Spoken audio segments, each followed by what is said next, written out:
ثم لا تبريزونت روسكم والله ما نكون بريزونتين روسكم. ديما انا بريزونتين روسنا لا خلينا.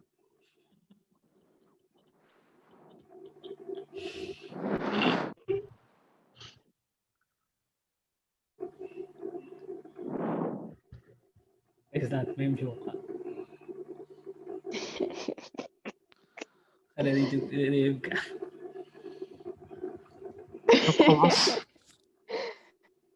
Vous êtes enregistrement en cours. On va bien. Sidi, tu peux commencer. donc l'histoire لا تساعدهم. Oui, oui. Parfait.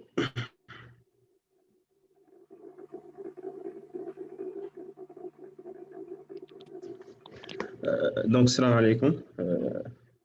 Je suis désolé, j'ai coupé la vidéo pour économiser un peu la bande passante. Là, on est aujourd'hui dans la 3e journée de la semaine de workshop avec le workshop 5 qui a comme intitulé le montage de la gestion de projet en SSS, économie sociale et solidaire. En guise de présent, je me présente, je m'appelle Sidou Mohamed Biga. Je suis analyste d'opération au projet PAGE, projet d'appui aux négociations gazières, relevant de la Banque mondiale et rattaché au ministère de pétrole.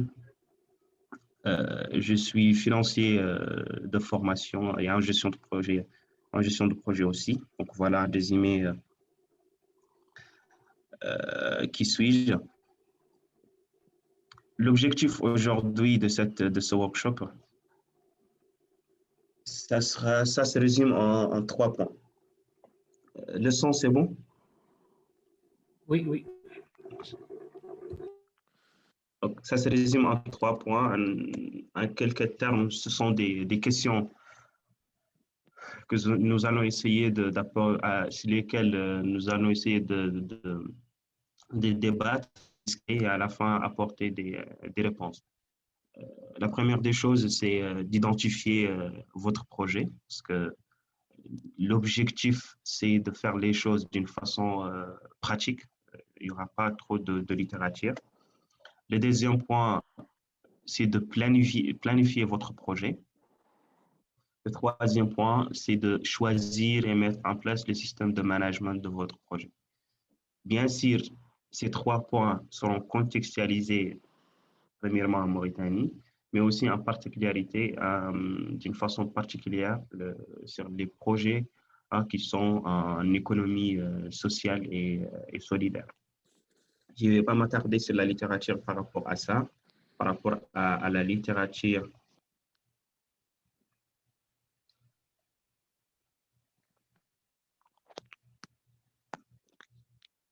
Par rapport à la littérature relative à l'SSS, mais au cours de la présentation, il y aura des définitions, des discussions par rapport à ça.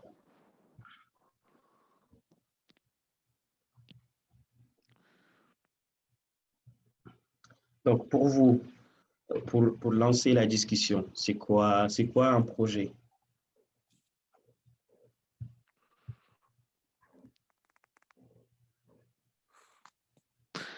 C'est multitude de tâches qui mènent à une réalisation bien spécifique au cours du temps avec des moyens déployés. Parfait, c'est exactement ça. Il y a plusieurs définitions. Je peux dire qu'un projet. Oui.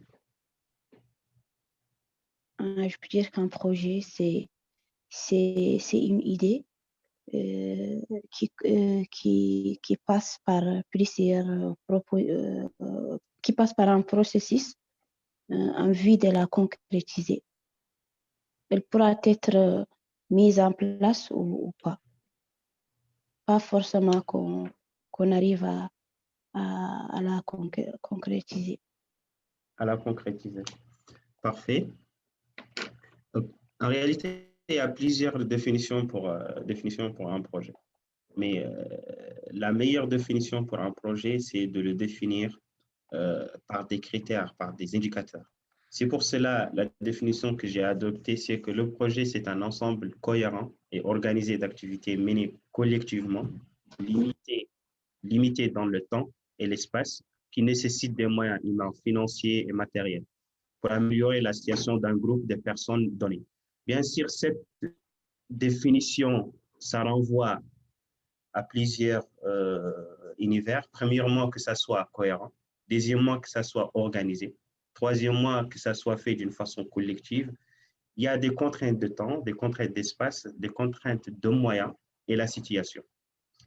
Cela nous ramène un peu à dire que tous les projets sont semblables, alors que ce n'est pas le cas. Et c'est exactement l'objet de ce workshop, de faire la différence entre un projet d'une façon générale et un projet dans l'économie sociale et solidaire. Pour vous, qu'est-ce qui fait la différence entre un projet tout court et un projet de l'économie sociale et solidaire? Je peux répéter la question, s'il te plaît? J'ai dit que, voilà, si on voit la définition telle qu'elle est, tous les projets sont semblables, alors qu'on sait, nous tous, qu'il y a des particularités entre les projets. Qu'est-ce qui fait la différence entre un projet en général et un projet de l'économie sociale et solidaire? Ce qui va différencier ces deux types de projets, je peux dire, l'aspect social et l'aspect rentabilité du projet.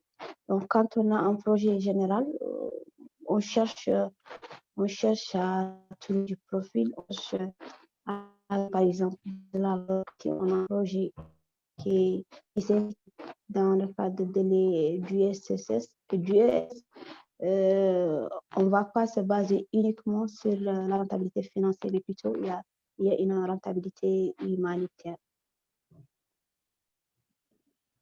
Parfait. Donc, et voilà la différence entre le projet en général et un projet qui est particulier de l'économie sociale et solidaire. La différence, c'est qu'un projet de l'économie sociale et solidaire, il est basé sur essentiellement un pilier social, et ce pilier social renvoie à une solidarité d'une façon ou d'une autre, alors que les autres projets qui sont des projets, peut-être des projets à but lucratif, ils ont un aspect social, mais ce n'est pas l'objectif de création de ce projet. Donc, dès qu'il y a profit, pour le profit, le projet n'est pas un projet de l'économie sociale et solidaire. Mais les outils de mise en place, les techniques de gestion, les techniques de montage ne changent pas. Même si le projet est un projet de l'économie sociale et solidaire, mais il aura toujours besoin d'un moyen financier, il aura toujours besoin de ressources humaines, il aura toujours besoin d'indicateurs de suivi, etc., etc. C'est pour cela que vous allez voir tout au long de ce workshop que les outils qui seront utilisés, les méthodes qui seront appliquées seront les mêmes pour les deux types de projets. Voilà. Donc, on sait maintenant c'est quoi un projet. Un projet, ça nous ramène d'une situation de départ mal vécue par des bénéficiaires. Et voilà, la voilà en rouge. Donc, il y a un problème identifié chez des personnes. La situation finale, c'est une situation améliorée pour des bénéficiaires. Donc, entre le chemin de départ qui est une situation mal vécue et une situation améliorée pour les bénéficiaires, il y a le projet. Donc, cet intervalle de temps, intervalle de moyens, cette distance sera parcourue à travers un projet. Pour atteindre cet objectif et partir de cette situation vers la situation améliorée, premièrement, il faut définir la durée, il faut savoir qu'est-ce qu'on a comme moyen. Donc, voilà les deux premières contraintes pour tout type de projet, y compris les projets de l'économie sociale et solidaire.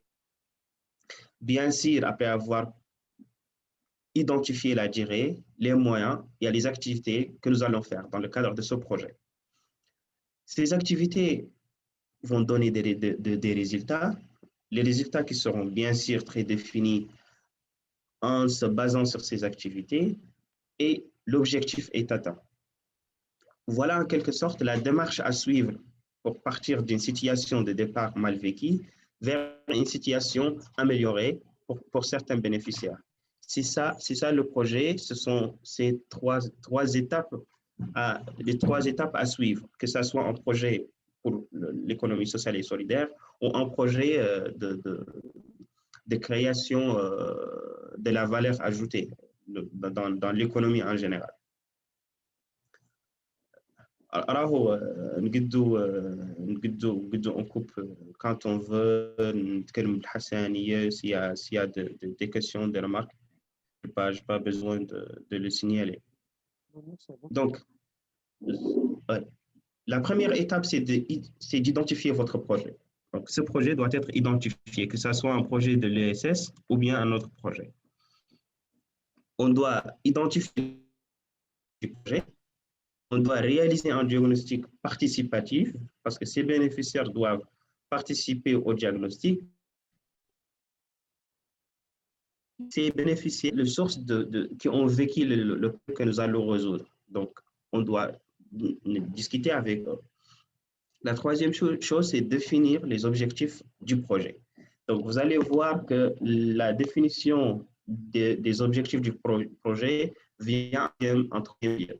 Il y a les bénéficiaires avant la réalisation de diagnostic participatif et c'est à ce moment-là qu'on définit les objectifs de notre projet. Donc, les objectifs d'un projet ne viennent pas avant, ce sont non en amont.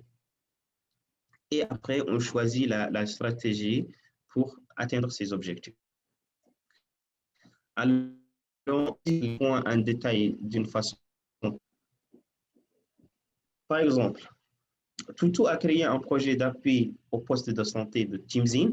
Timzin est une petite ville qui se trouve au Dehod, afin de renforcer les connaissances et améliorer les pratiques du personnel médical à travers des formations.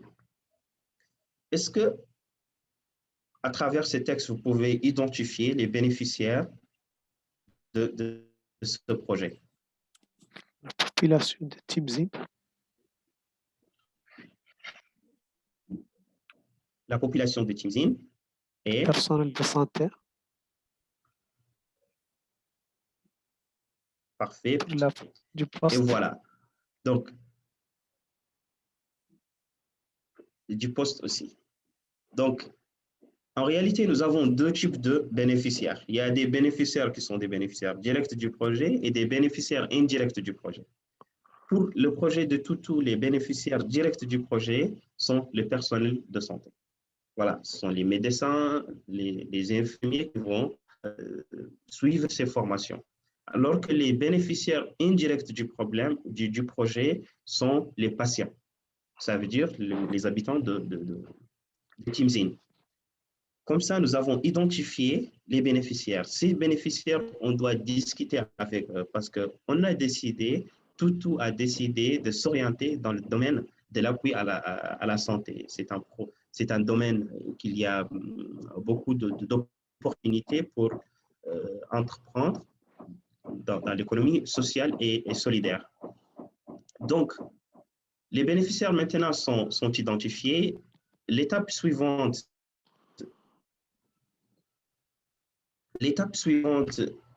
à votre avis, après identifier les bénéficiaires?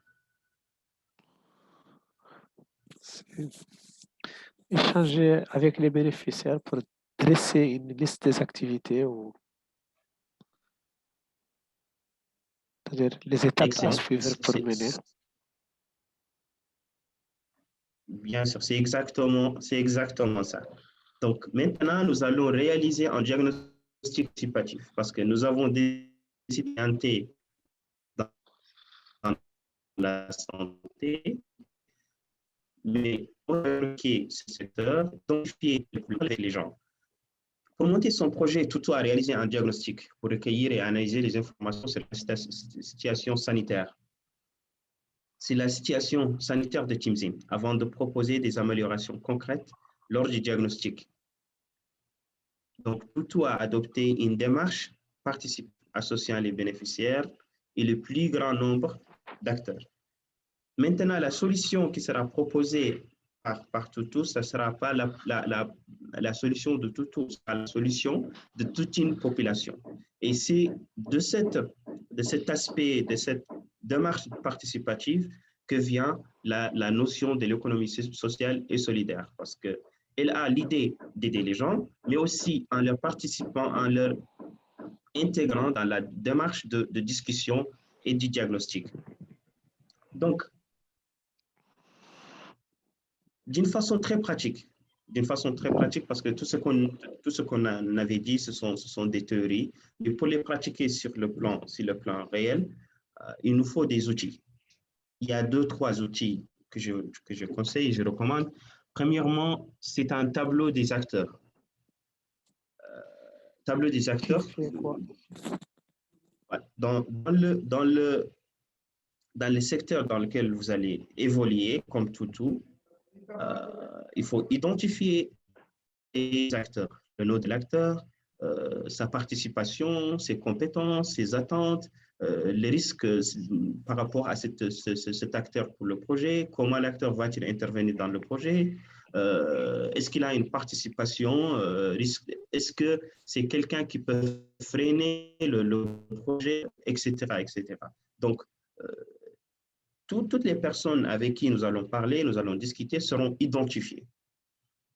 Nous allons savoir leurs attentes, comment ils peuvent nous aider, et aussi, est-ce qu'ils représentent un risque. Et c'est sur cette base-là, cet énorme travail d'analyse et de récupération de données, c'est ce qu'on va analyser après pour enfin identifier nos objectifs. Si vous vous rappelez que les objectifs viennent en 3e position et non en 1re position, parce que jusque-là, nous n'avons pas parlé d'objectifs.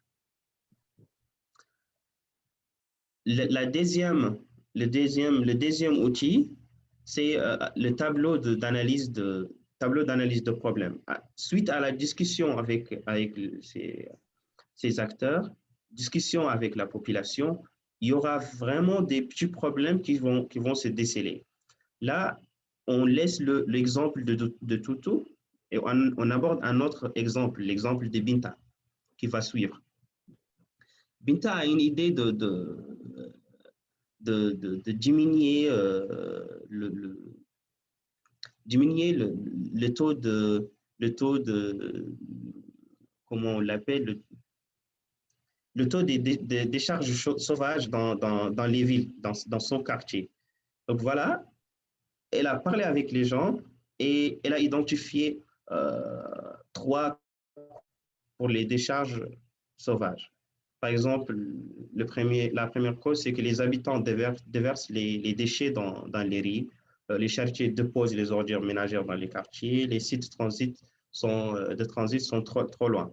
Donc, ce sont les causes. On connaît le problème. Le problème, c'est les décharges lui-même. Les 3 causes, les conséquences et la solution possible. Donc, mais elle doit lister toutes les causes envisageables, toutes les conséquences et proposer toutes les solutions. Mais ce ne sont pas des solutions qu'on va adopter après. Non, ce sont des solutions envisageables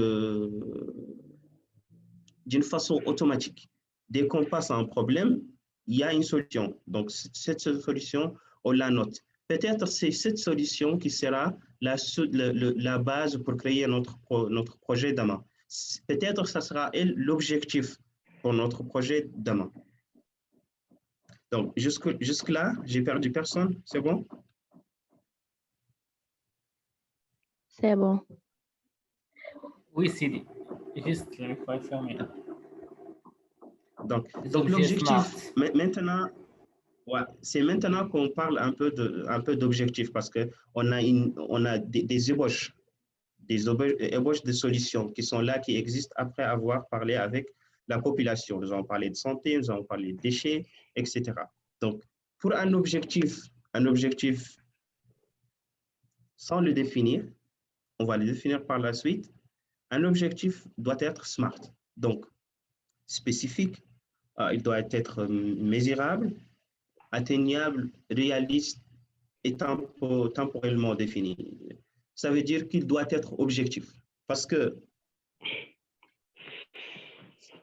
c'est la meilleure définition. Un objectif doit être un objectif. Pourquoi? Parce que si on fixe quelque chose qu'on ne peut pas mesurer, on ne sait pas est-ce qu'on a atteint cet objectif ou non. Si on fixe quelque chose qu'on ne peut jamais atteindre, ce n'est pas un objectif. Si on fixe quelque chose qui n'est pas spécifique, donc quelque chose qui est déjà répété, ça existe une dizaine de fois, personne n'en a besoin. Donc, pourquoi le fixer comme objectif?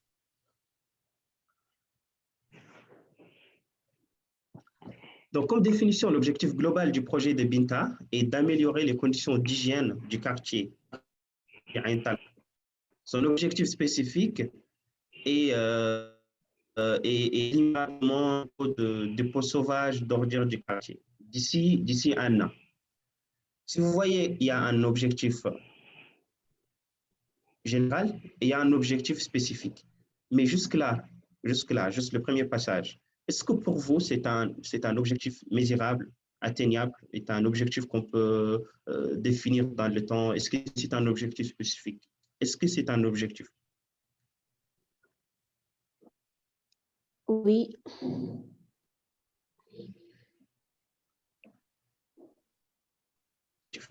Parfait.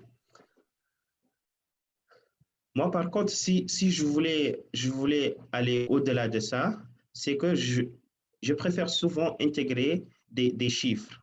Donc, chiffrer mon objectif. Si je dis, par exemple, les deux hypothèses qui sont devant moi, la production des déchets de 300 ménages de CEPRA diminue de 30 tonnes en 3 ans. C'est un objectif. C'est presque le même objectif. C'est le même objectif de Binta, mais dans cet objectif, il y a des chiffres. Le temps est défini d'une façon très claire. Et aussi, c'est un objectif qu'on peut mesurer. Moi, je peux le mesurer à mon niveau. Vous à votre niveau, parce que les critères de mesure sont là. Alors que si je dis la production, mon objectif est que la production de déchets diminue tout court. Mais est-ce qu'elle va diminuer de 6%, diminuer de 6%, ou bien diminuer un peu? Voilà, donc c'est ça l'idée, que l'objectif d'un projet, que ce soit un projet de l'ESS ou un autre projet de l'économie en général, il doit être SMART, donc chiffré avec des indicateurs de suivi très clairs. On conclut un peu que la première formulation, la production de déchets de 300 ménages de CEPRA diminue de 30 tonnes en 3 ans, que voilà, c'est la bonne formulation. Et le deuxième n'est pas une très, très bonne formulation. J'espère que vous êtes d'accord avec moi. Oui, parce que la deuxième, en fait, il n'y a rien que nous pouvons le mesurer, c'est-à-dire juste des mots sans des indicateurs qui peuvent nous aider à mesurer parce que si on dit 300, c'est qu'à la fin, on va dire est-ce qu'on a atteint 300, 500, 200, donc c'est quelque chose de mesurable. Exactement. Donc, voilà, l'objectif maintenant est fixé, on connaît nos bénéficiaires. Nous avons d'une façon ou d'une autre les données à analyser et on connaît la définition de l'objectif, on connaît aussi notre objectif. Donc, pour atteindre cet objectif, il nous faut une stratégie. De se lancer sur ce plan. Je me permets de te retourner un peu vers des des slides comme ça aussi, je profite. Ce qui vient de nous regagner. Une petite question pour les deux slides qui étaient à présenter avant de parler de quel objectif doit être smart. Les tableaux de... Ici. Oui, donc ici, les tableaux d'analyse, donc, tableau des acteurs. Est-ce que les tableaux d'analyse, on les traite tirant, c'est-à-dire avec les... C'est-à-dire, lors de... Avec les... Retourne dans notre slide. Oui, ça va. Le slide qui se... Avant. D'accord. Est-ce qu'avec, c'est-à-dire en dressant les tableaux des acteurs, on procède ensemble pour l'élaboration du tableau d'analyse? C'est qu'avec les acteurs que nous devons porter les tableaux, faire ensemble les tableaux d'analyse, ou bien le porteur du projet lui-même dresse le tableau d'analyse. D'accord. Donc, en fait, ça diffère d'un type d'un projet à un autre. Si le projet a un but plutôt lucratif, les niveaux de participation, ça diminue à peu près jusqu'à 70%. Je vous donne un exemple. Pour ce tableau, le tableau d'analyse des problèmes, si mon objectif est d'avoir des bénéfices, le niveau social, c'est pas vraiment mon objectif primordial, ce que je vais faire, c'est je vais analyser les centres de profit en interne premièrement et remplir mon tableau d'analyse de problèmes à travers ces analyses internes. Donc, pour moi, je dois travailler seulement sur les problèmes qui sont rentables. Donc, je ne travaille pas sur autre chose. Même si les acteurs disent que voilà, c'est un problème qui est très intéressant, pour eux, c'est intéressant de le résoudre, ils en ont besoin. Mais dans mes analyses, dans mon diagnostic, je vois que ce n'est pas rentable, donc je ne m'engage pas là-dessus. Dans ce cas, le niveau d'échange entre moi, porteur de projet, et acteur bénéficiaire de projet, ça diminue. Je les fais en participation avec eux, mais je ne les engage pas à 100%. Alors que si c'est un projet de l'économie sociale et solidaire, il doit y avoir une collaboration parfaite à 100%. C'est-à-dire que les bénéficiaires c'est vrai, ce sont eux les bénéficiaires, mais aussi ce sont d'une façon ou d'une autre des partenaires. Pourquoi? Vous savez que dans l'économie sociale et solidaire, dès qu'on identifie le problème, on ne va pas agir d'une façon commerciale.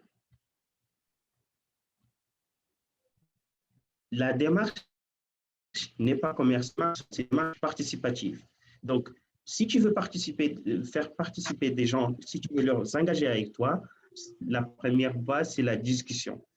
Cette discussion, c'est ce tableau d'analyse de problèmes. On doit la conduire à travers ce tableau. Donc, on va s'asseoir ensemble. Binta, par exemple, elle doit s'asseoir avec ses voisins du quartier SEPRA. Ils discutent ensemble, ils identifient les problèmes ensemble, les conséquences, et ils envisagent les solutions ensemble. Parce que la finalité, c'est que les problèmes soient résolus, qu'il y ait un impact social et tout le monde est content.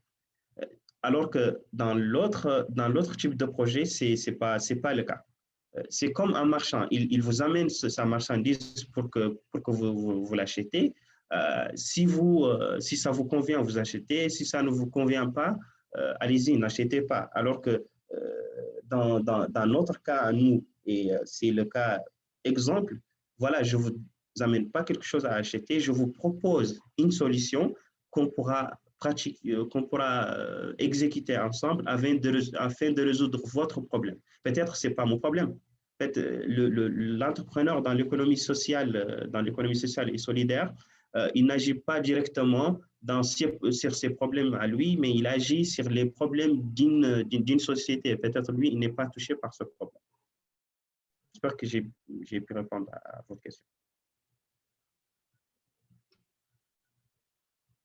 Oui, oui, c'est clair et surtout qu'il faut se concrétiser exactement le contexte de gestion en relation avec l'économie sociale et solidaire. Et c'est ça, en fait, l'idée de question. Ouais. C'est bien.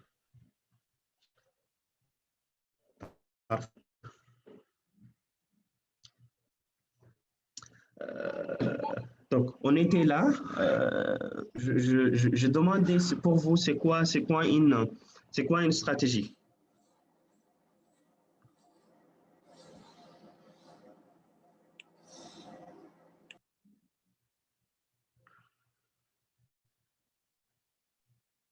Salam alaikum. Alaykoum salam. Je pense qu'une stratégie, c'est un plan pour attaquer une action, pour faire une action, et un plan que je vais suivre pour compléter cette action, ou bien pour compléter mon objectif. C'est un plan de atteindre travail. mon objectif. Un plan de travail, donc, pour atteindre mon objectif. Ouais. Donc, vous avez parlé de plan, vous avez parlé d'objectifs, donc vous avez parlé de planification stratégique. Une stratégie, c'est tout ça. Ça intègre tout ça et ça intègre d'autres choses.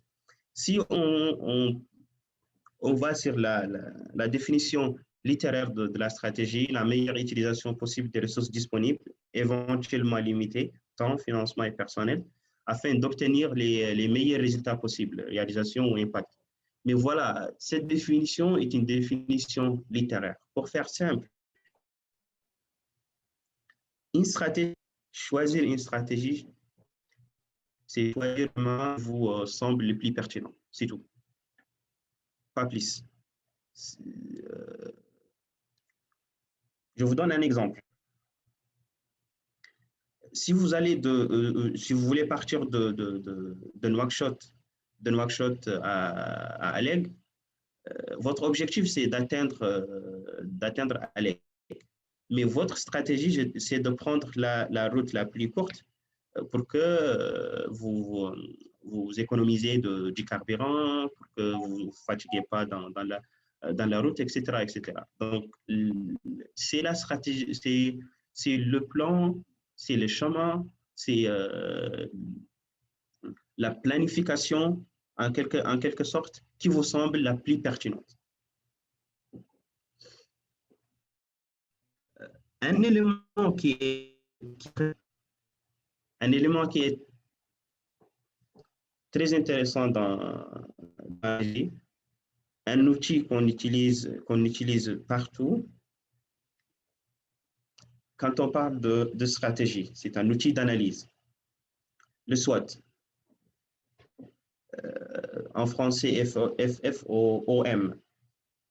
Mais pour contextualiser, et je lance une petite discussion à ce propos, c'est que pour un projet de l'économie sociale et solidaire, est-ce que vous pensez on est d'accord qu'il y a des forces et des faiblesses, mais pour un projet de l'économie sociale qui n'a pas d'objectif lucratif, est-ce qu'il y a des opportunités à saisir au vrai sens du terme et des menaces à éviter?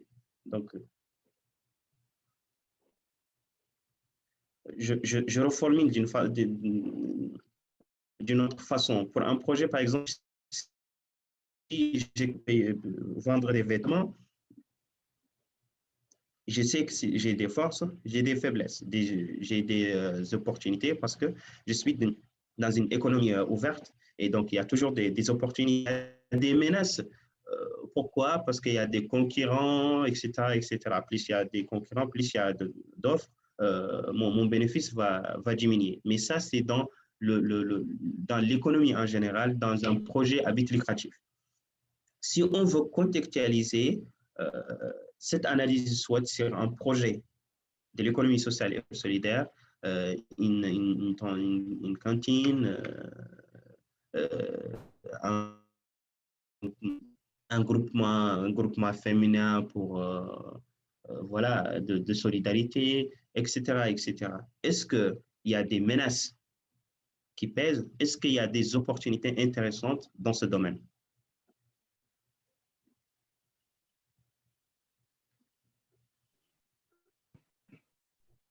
Oui, bonjour, monsieur. Bonjour. Vous allez bien? Alors, bonjour.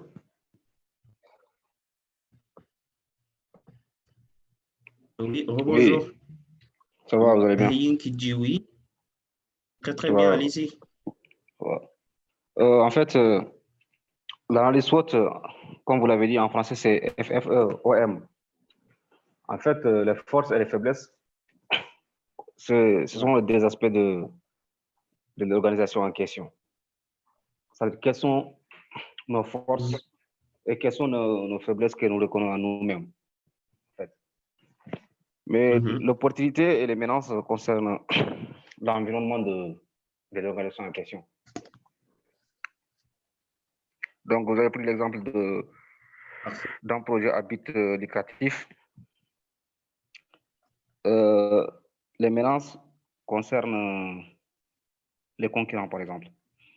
Et les opportunités, peut-être il y a un marché qui n'est pas L'ouverture de exploité. nouvelles succursales, par exemple. Voilà, peut-être un marché qui n'est pas exploité, voilà, c'est une opportunité pour l'entreprise.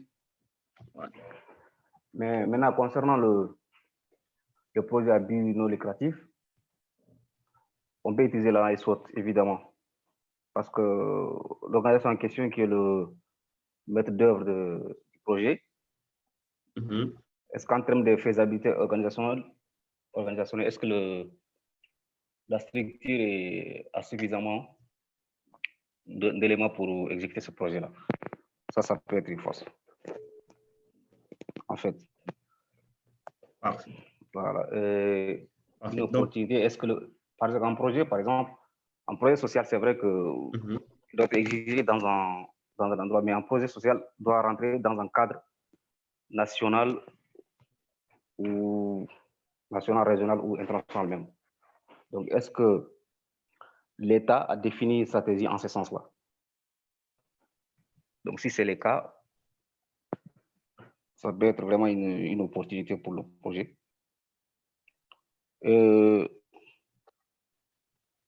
Ouais, vous me recevez? Ouais, oui, je vous reçois. Merci. En fait, ça me renvoie un peu, ça me renvoie un peu pour pousser la discussion au-delà de ça. En réalité, le SWOT est un outil d'analyse stratégique, mais on l'utilise pour analyser quoi exactement? Est-ce que c'est l'utilisation, on l'utilise pour analyser l'organisme en général, donc les faiblesses de l'organisme, les forces de l'organisme, les opportunités et les menaces, ou bien c'est un outil pour analyser la stratégie d'un organisme? En fait, ok, je vous comprends. En fait, dans les SWOT, comme je vous ai dit tantôt, donc les forces et les faiblesses concernent l'organisation en question. D'accord. Quelles sont les forces de l'organisation et quelles sont les faiblesses? Ouais. Donc là, mais les opportunités et les menaces concernent l'environnement de l'organisation. Donc c'est en fonction de tout ça là qu'on va définir notre stratégie.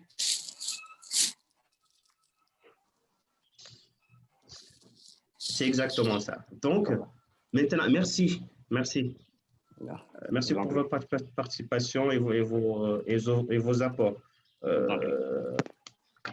Pour conclure, et c'est la méthode que j'ai adoptée. Nous savons tous c'est évident qu'il y a des forces, c'est évident qu'il y a des faiblesses. Mais ce qui n'est pas évident dans plusieurs domaines, c'est qu'il y ait des opportunités et c'est qu'il y ait des menaces. C'est pour cela que je vais définir les forces, définir les faiblesses, et les opportunités et menaces seront en quelque sorte sujet de discussion. On va faire un petit débat après sur les opportunités et les menaces dans l'économie sociale et solidaire. Mais ce qu'il faut noter dans ce cadre, c'est que soit est utilisé sur plusieurs niveaux. Ça peut être utilisé pour analyser l'organisation en général, le haut niveau, les forces et faiblesses, comme vous l'avez signalé, et les opportunités et menaces, c'est l'environnement de cette organisation. À partir de cette analyse, on va élaborer notre stratégie. Mais aussi, la stratégie elle-même peut être analysée à partir du SWOT. C'est-à-dire qu'on doit connaître les forces de notre stratégie, les faiblesses de notre stratégie, quelles sont les opportunités à saisir dans le cadre de cette stratégie et quelles sont les menaces qui peuvent nous empêcher afin de nous empêcher d'exécuter cette stratégie convenablement. Donc, c'est un outil transversal qui peut être à l'interne, qui peut être utilisé à l'externe. Bien sûr, il y a plusieurs d'autres modèles d'analyse, mais le plus célèbre, le plus simple à utiliser, c'est le SWOT. Pour contextualiser les choses dans notre thème aujourd'hui, voilà. Si je dis qu'une association souhaite monter un projet pour l'insertion professionnelle des jeunes handicapés moteurs, les diagnostics réalisés font ressortir que les handicapés n'ont pas d'accès à la formation pour pouvoir s'insérer dans le milieu professionnel. Les employeurs sont méfiants et pensent que ces jeunes ne sont pas capables de travailler. Faute de moyens, les handicapés ne peuvent se lancer eux-mêmes dans des activités génératrices de revenus. Plusieurs stratégies sont envisageables pour que les jeunes handicapés trouvent un emploi. Si on applique le modèle que nous avons, le FFOM, et comme je l'ai signalé, on va appliquer l'analyse force et faiblesse parce que là, on est encore au niveau de la conception et le montage. Par exemple, je vous donne le premier exemple et on élabore les autres. Le premier exemple, c'est que notre stratégie pour résoudre le problème dans la situation, c'est placer les jeunes en apprentissage professionnel dans des entreprises. Donc, on amène ces jeunes, on les intègre dans certaines entreprises. La force de cette stratégie, c'est que la possibilité d'intégrer l'entreprise à la suite de l'apprentissage, accompagnement sur la durée à moindre coût, des jeunes nous ont mieux armés sur le marché du travail. C'est en quelque sorte ce que fait le réseau des jeunes scientifiques mauritaniens. Les faiblesses de cette stratégie, c'est la motivation du patron, des découragement des jeunes, chômage à la sortie. Donc, des faiblesses, elle a aussi des forces. Donc, est-ce que l'exemple est bon jusque-là?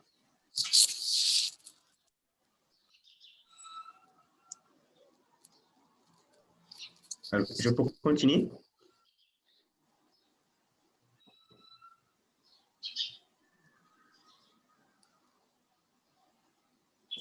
Oui. Parfait. Donc, la deuxième stratégie, c'est de proposer aux jeunes microcrédits pour qu'ils montent des activités génératrices de revenus. La force de cette stratégie, c'est la responsabilisation totale des jeunes, automatisation et leur automatisation. Ils vont évoluer aussi d'une façon graduelle, ils vont évoluer leur activité, etc. Ils vont être d'une façon ou d'une autre autonomes. Et le risque, c'est qu'il y ait un échec financier fréquent. Les remboursements sont difficiles et les jeunes vont s'endetter pour rien. Donc, on a jusque-là deux stratégies. Donc, une première, une deuxième. En voilà une troisième. La troisième, c'est de sensibiliser les entrepreneurs sur les capacités des jeunes handicapés et réaliser des actions militantes pour l'embauche des handicapés. C'est une stratégie. Cette stratégie, elle est de moindre coût. Elle va de façon durable les tabous, les préjugés concernant ces handicapés. Il y a un changement de fond, de mentalité, un changement de fond. Mais la faiblesse dans ce cas, c'est que c'est uniquement incitatif. C'est un cours. Ce n'est pas quelque chose qui va au-delà de pratiquer les choses, inciter les gens à bouger. L'exercice à faire, c'est que nous avons ces trois stratégies. Ces trois stratégies, chacun a une ou deux forces et certaines faiblesses. On va essayer d'en choisir une. La meilleure stratégie qui a le moins de faiblesses. Et c'est les choix à faire. Donc, essayons ensemble de faire ces choix.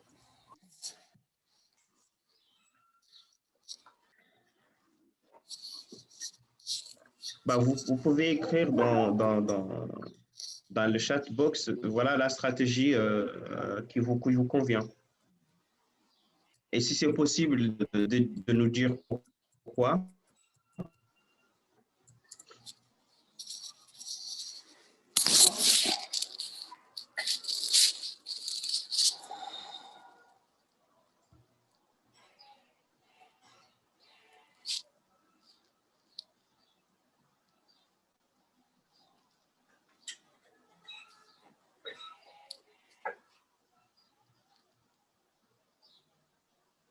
Moi, en tout cas, à mon niveau, si je serais obligé de choisir une stratégie, je vais choisir la première. Et si quelqu'un me demande pourquoi, là.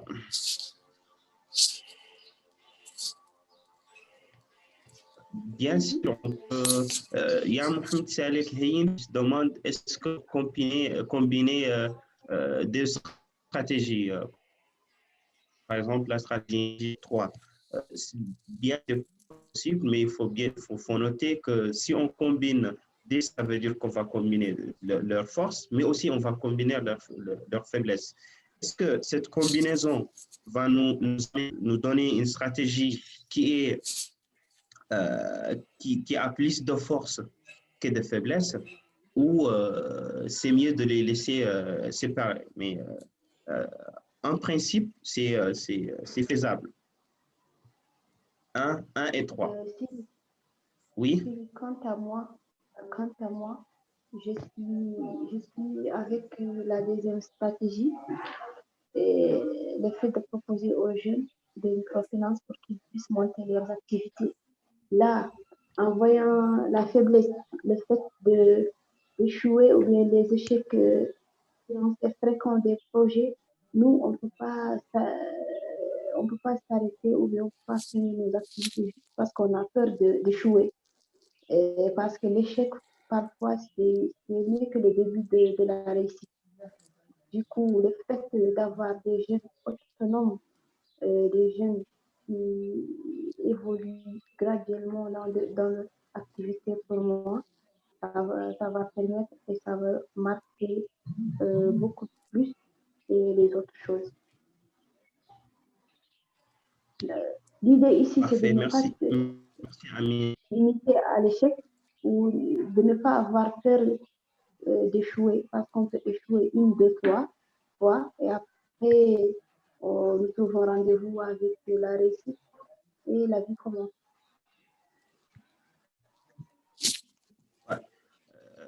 Je suis tout à fait d'accord avec toi. Et voilà, vous constatez déjà que nous avons, qu'on s'est rencontrés depuis 1 heure, qu'on a pu élaborer ensemble certaines stratégies à travers une petite discussion. Nous avons là trois stratégies. Imaginez un peu la discussion derrière à l'interne d'une équipe.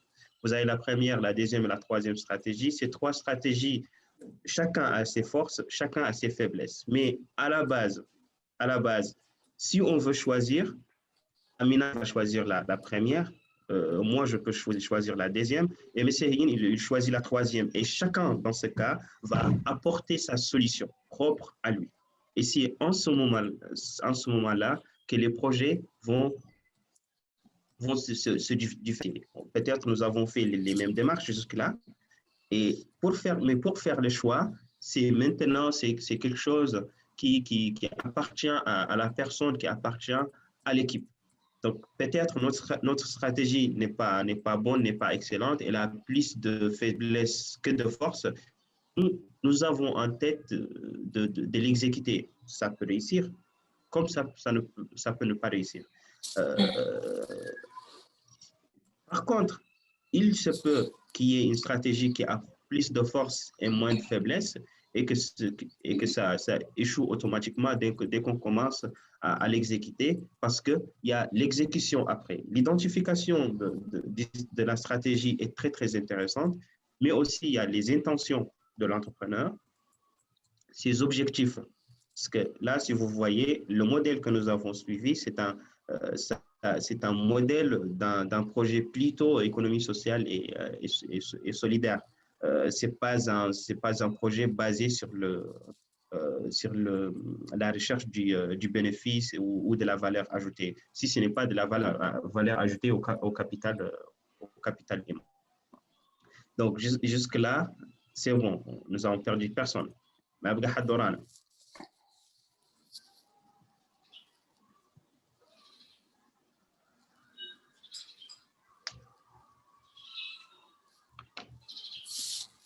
donc, on attaque l'étape D, l'étape 2, et c'est l'étape pratiquement la plus simple après avoir identifié. Donc, dans la première partie, nous avons vu que nous devons premièrement identifier nos bénéficiaires, après discuter avec eux, troisièmement, identifier nos objectifs et choisir notre stratégie en analysant à travers l'outil SWOT. Après, on passe à planifier le projet. Et c'est maintenant qu'on passe à la gestion. On était dans le montage du projet. Actuellement, on est dans les premiers pas et les premiers outils de la planification. Donc, la planification, voilà, je vous propose qu'on la discute en 2 points. Premièrement, construire la logique de votre projet. Chaque projet doit avoir une logique et ces modalités de mise en œuvre de votre projet. Donc, si vous avez ces deux éléments dans votre planification, vous avez une excellente planification. Ça ne risque qu'elle attaque, comme l'a dit Sidi Mohamed. Construire la logique de votre projet. Pour lancer la discussion, est-ce que vous avez déjà entendu parler du cadre logique du projet? Qu'est-ce que ça signifie pour vous? Oui, monsieur. Ouais. Allô? Oui, allez-y, je vous écoute. Ah ouais, j'en ai déjà entendu. Le cadre logique, en fait, c'est dire que c'est un outil de gestion, mais c'est un outil qui permet de visualiser le projet dans sa globalité. D'accord. Donc, dans le cadre logique, on a les différents éléments. La première colonne, on a l'objectif général du projet. Ouais. On a les objectifs spécifiques, Ouais. les résultats attendus et les activités. Parfait. Donc, pour la deuxième colonne, pour chaque objectif, on a les indicateurs qu'on appelle les indicateurs objectivement vérifiables. Exactement. Merci, Voilà, merci, monsieur Diawara. Avec un confrère là, je suis très content d'avoir parmi nous. Voilà, après, on a les sources de vérification. Ouais. Et enfin, on a les hypothèses qui peuvent menacer le projet, en fait. Parfait. Donc là, comme l'a défini monsieur Diawara, c'est un outil qui est à la fois un outil de planification, mais aussi un outil d'aide à la prise de décision. Ça veut dire que c'est un outil de gestion d'une façon ou d'une autre.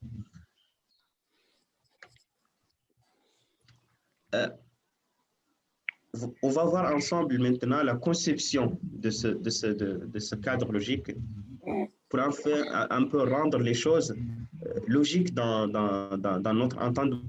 Premièrement, nous avons l'objectif global du projet que nous avons défini. À partir de cet objectif, il y a un objectif spécifique qui doit découler. Et à partir de ces objectifs spécifiques, il doit y avoir des résultats. Donc, ces résultats doivent être comme si ce sont des sous-objectifs. Les résultats sont atteignables à travers des activités. Donc, une activité dans le cadre du résultat 1, pour atteindre le résultat 1. Et si nous on atteint le résultat 1, résultat 2, résultat 3, nous avons notre objectif spécifique. Et d'une façon proportionnelle, nous avons l'objectif global qui est atteint. Pour exécuter ces activités, nous avons besoin de moyens, moyens en compétences, moyens en finance, etc., etc. Et les coûts et budget. J'ai fait bien la différence entre les moyens financiers et la budgétisation de ces moyens. Donc, si vous voyez à gauche de l'écran, le sens de la conception de projet, ça va de l'objectif au budget. C'est ça le sens de la conception. Parce que quand je suis en train de monter mon projet, le financement, le coût, le budget, c'est la dernière des choses. Ce qui est intéressant, c'est l'objectif global, après le spécifique, après les résultats, les activités, etc., etc. Par contre, si je suis dans une réflexion de fonctionnement, dans la gestion ordinaire du projet, le budget, les moyens, les activités, les résultats, l'objectif spécifique et l'objectif global. Pourquoi le sens est contraire? Parce que quand je suis en train de monter un projet, j'ai l'idée, mais je ne suis pas sûr que j'ai le financement. Donc, je vais concrétiser mon idée et après, je recherche un financement. Si maintenant je suis dans l'exécution, ça veut dire que le financement, soit il est là, soit je suis en train de le rechercher ou déjà trouver une partie.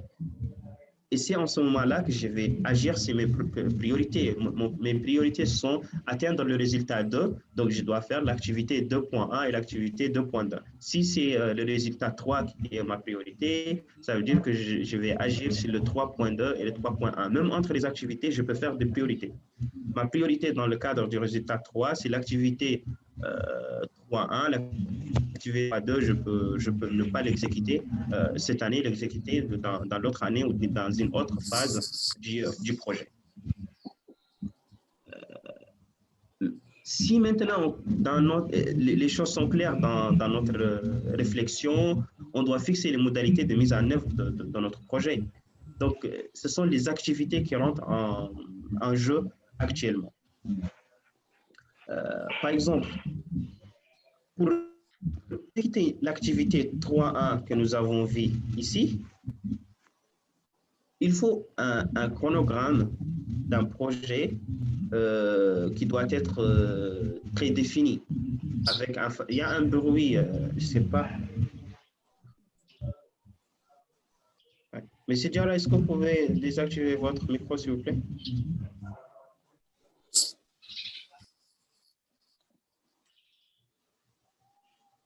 Merci.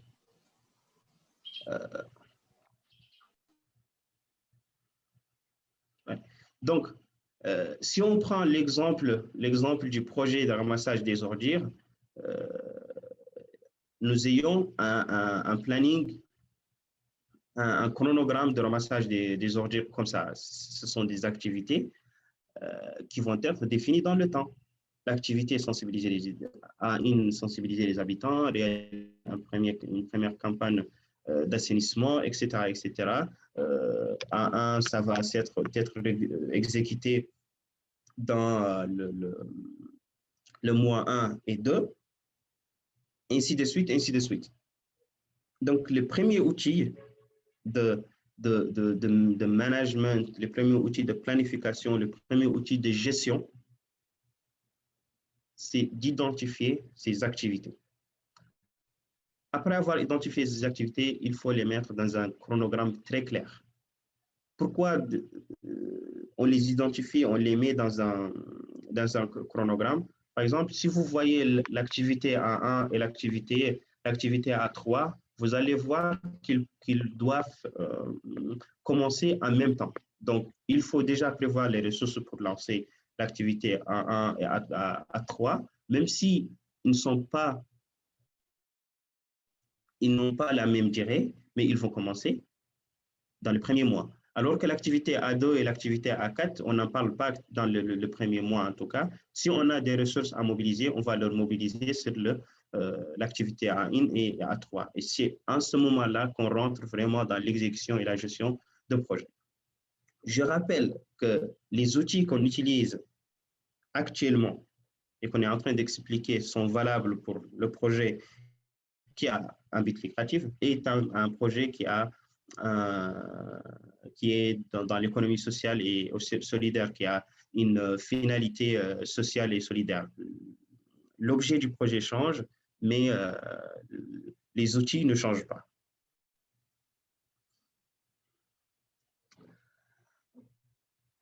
Le tableau de bord. Un tableau de bord, il doit identifier d'une façon ou d'une autre tout ce qui doit se passer, durant la vie du projet, mais d'une façon macro. Ce sont les tâches et les activités qui doivent être identifiées d'une façon micro, alors que le tableau de bord nous donne les macro-tâches, les macro-objectifs, les macro-résultats à atteindre et les périodes également. Donc, le tableau que nous avons vu avant, il est tiré de ce tableau de bord. Voilà, si nous avons par exemple un ensemble d'activités, l'objectif c'est de réhabiliter le centre de santé. Le résultat visé, c'est que la salle d'accouchement soit fonctionnelle, le centre de santé soit désablé et accessible. Si vous vous rappelez l'exemple de centre de santé de Chimzin. Donc, il y a les tâches qui sont claires, et surtout, il y a les responsables.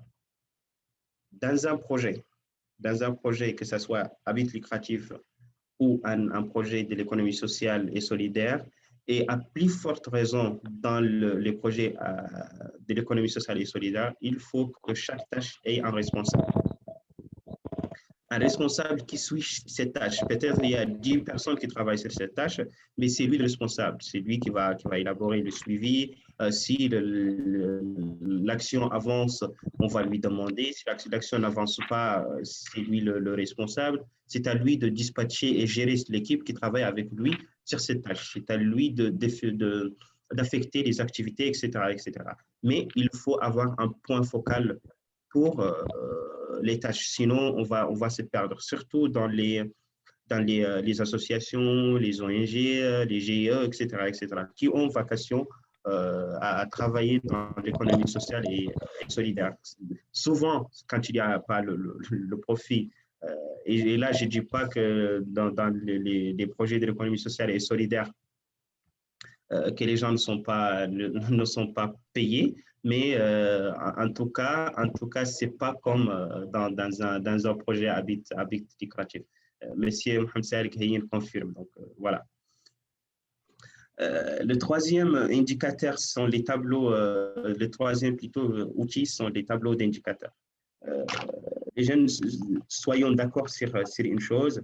On peut en débattre, on peut en discuter, mais les faits sont là.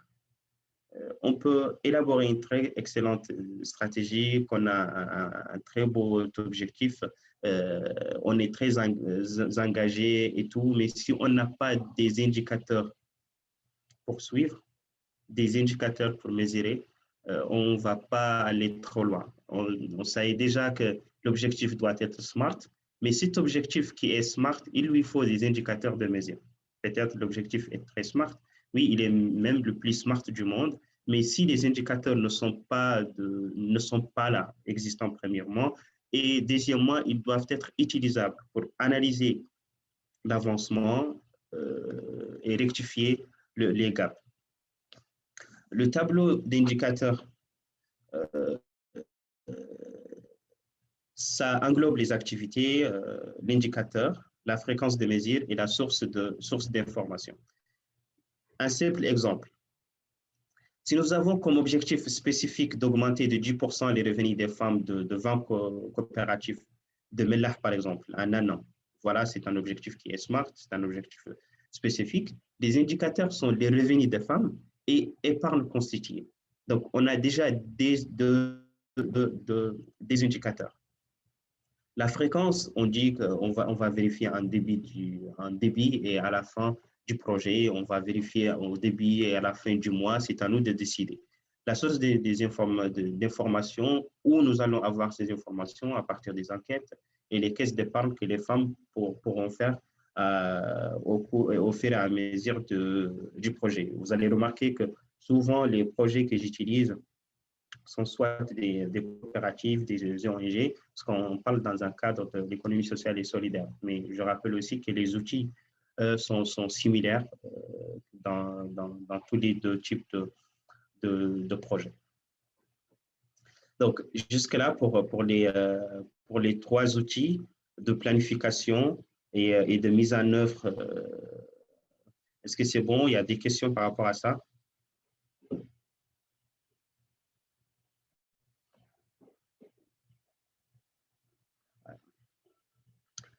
Parce que là on conclut en réalité la dernière étape, c'est le système de management et ça ne va pas prendre beaucoup de temps. Donc, n'hésitez pas si vous avez des questions par rapport à ça. Et je vais aussi m'assurer que vous me recevez toujours, je ne suis pas seul.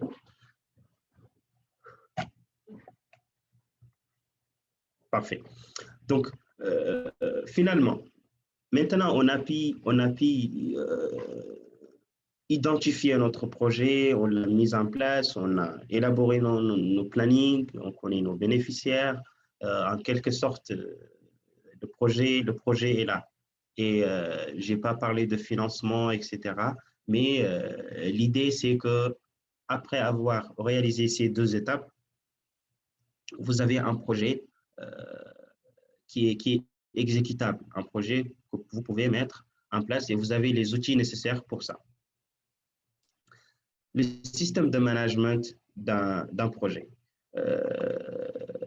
Pour lancer la discussion aussi, est-ce qu'il y a des systèmes de gestion spécifiques au projet ou bien tous les systèmes de gestion, que ce soit pour des organisations, entreprises, etc., etc. Tout est semblable, sanctuarisé pour projet économie sociale ou bien un projet de l'économie en général.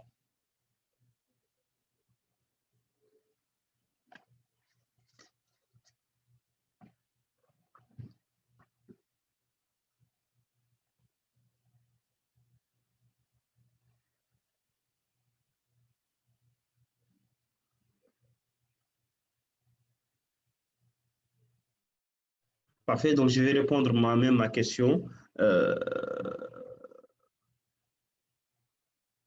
L'approche que j'ai adoptée, c'est que je vais présenter deux types de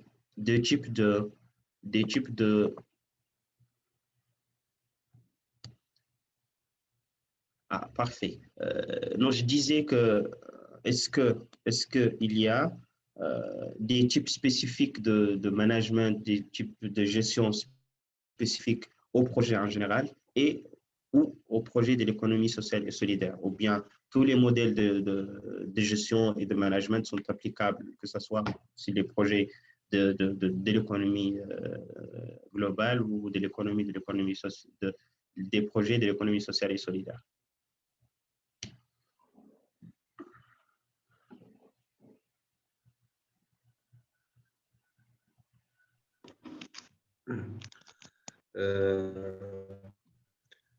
Je pense que le modèle sais pas s'il y a un modèle de management précis pour les entreprises sociales, mais je crois que avec une décision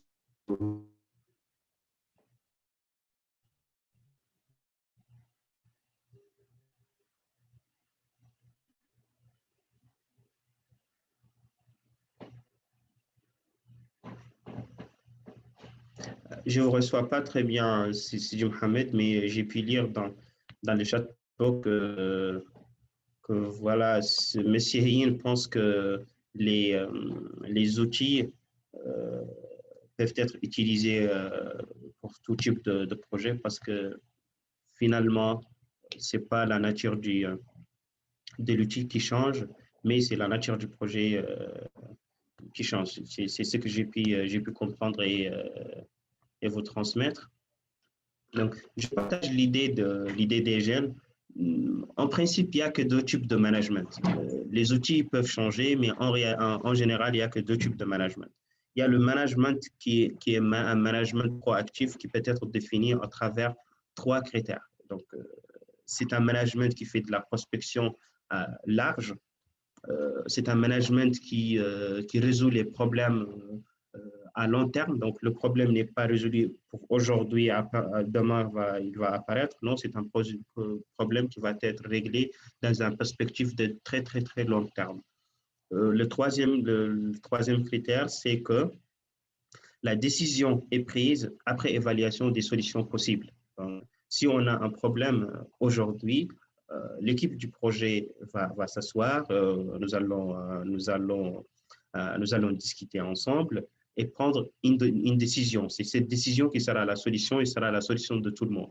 Donc, il y a déjà la prospection, il y a déjà le long terme, c'est la durée de vie de la solution, et aussi il y a la participation.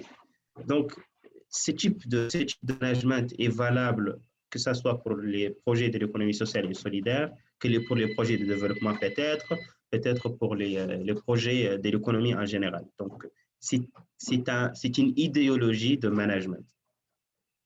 Mais les outils de management ne changent pas. Ce sont les mêmes outils qu'on va utiliser dans le projet qui engendre du bénéfice et qui n'a pas d'objectif social et solidaire comme l'autre projet. Mais l'idéologie peut changer. Pourquoi? Parce que quand on est dans un projet de l'économie sociale et solidaire, on est plus tenté de prendre les choses d'une façon participative et aussi d'une façon proactive. On n'attend pas les problèmes jusqu'à qu'ils viennent et on cherche à les résoudre, mais on anticipe ces problèmes. C'est pour cela même que les projets de l'économie sociale existent. On identifie un problème, on sait que si ce problème continue et persiste, qu'il y aura sûrement d'autres problèmes qui vont apparaître. Et c'est pour cela qu'on essaie de résoudre ce problème pour qu'il n'y ait pas de problème dans une ou deux années. Donc, le deuxième type de management, c'est un management réactif. Et on va faire l'exercice ensemble de les définir, de donner les critères de ce type de management. Est-ce que vous pouvez m'aider là-dessus? Pour vous, c'est quoi un management réactif?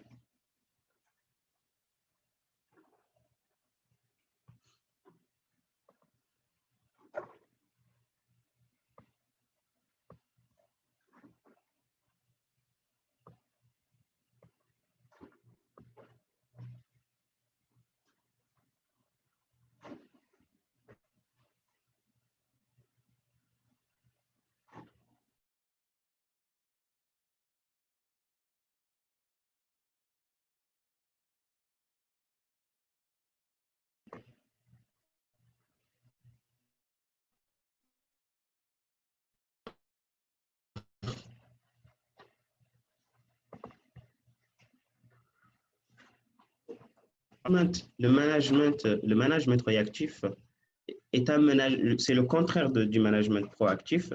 C'est un management qui résout le problème juste pour le résoudre. Ça veut dire aujourd'hui, nous avons un problème, notre objectif, c'est de résoudre ce problème pour qu'il disparaisse, mais il peut apparaître demain. Donc, au cours d'une année, on peut résoudre le même problème 10 fois parce qu'on est réactif au problème. C'est le problème l'existence du problème, dès qu'il apparaît, c'est en ce moment-là qu'on fait une réaction. Mais dans l'état normal, il n'y a pas d'action, on n'est pas actif du tout. Donc, on n'anticipe pas. Le perspective est très une organisation, dans un projet, dans une entreprise, que ce soit sociale et solidaire, habite les créatifs, on ne regarde que l'état actuel. Ça veut dire que si aujourd'hui nous n'avons pas de problème, on est sauvé. Mais s'il peut y avoir des problèmes demain, si on suit ce type de management, il y aura une succession de problèmes qu'on n'a jamais pu anticiper. Les problèmes sont réglés à leur apparition. Donc, et c'est un type de management qui est plutôt réactif. Donc, un problème est réglé à l'apparition. S'il n'apparaît pas, on ne va pas anticiper une solution, on ne va pas mettre des mesures correctives. Et même si le problème apparaît, on ne va pas faire de façon qu'il n'apparaît plus. On va le résoudre tout court. Et malheureusement, ça existe trop, ce type de management dans nos associations, dans nos GE, même dans nos entreprises. Et permettez-moi aussi de dire un peu que ça existe au niveau de l'État. Je dis ça, je dis rien, mais ça existe. Le troisième critère pour définir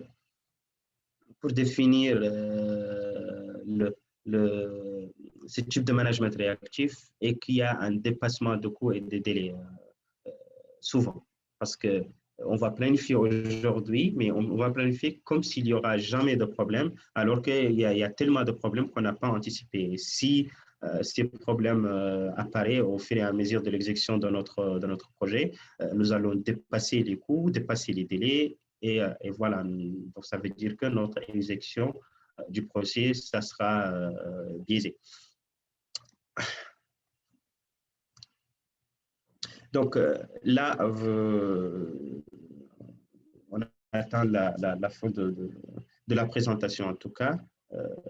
J'ai essayé d'une façon ou d'une autre de faire un workshop interactif. Et merci pour vos interactions. Donc, si vous avez des questions, voilà, je suis à l'écoute.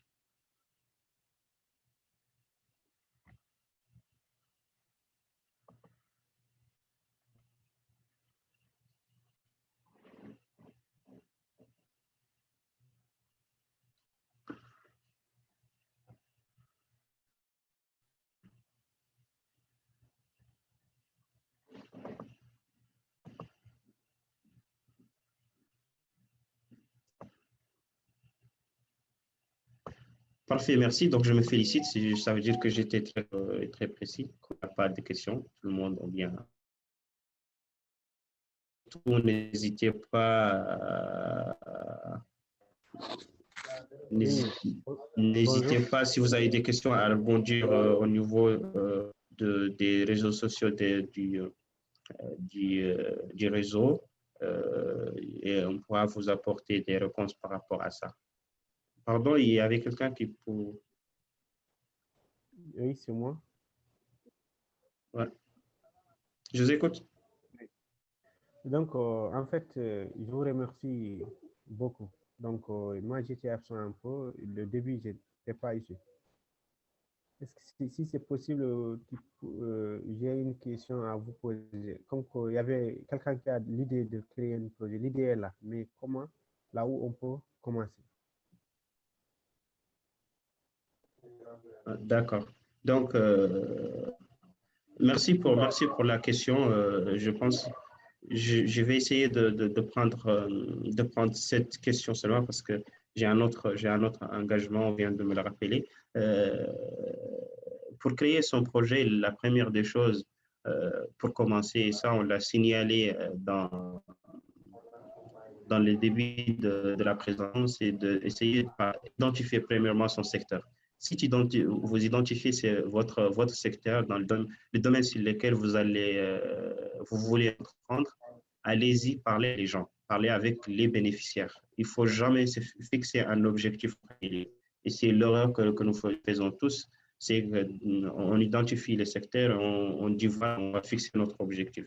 Alors que la démarche à suivre, c'est identifier les secteurs et parler avec les gens dans ce secteur, auprès desquels vous avez identifié ce problème ou bien ébauche de problème, parce qu'on ne peut même pas identifier le problème à ce stade. Si on discute avec les gens, on analyse les réponses qu'ils ont apportées, les informations que nous avons collectées, c'est en ce moment-là qu'on pourra identifier et fixer nos objectifs.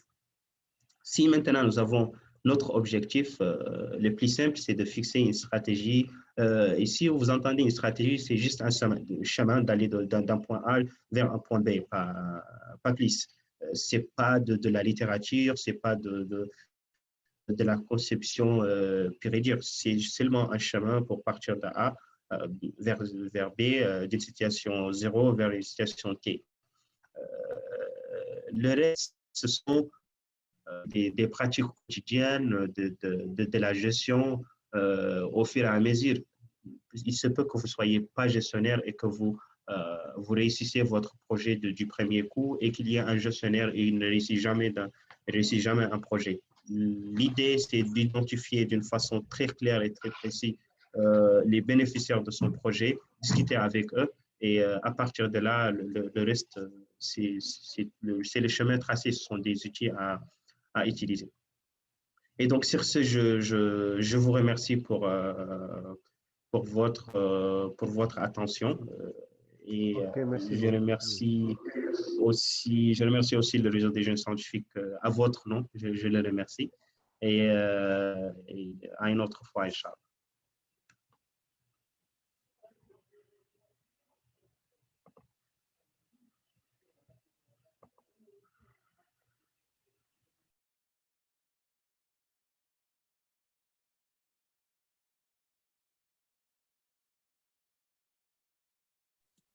السلام عليكم.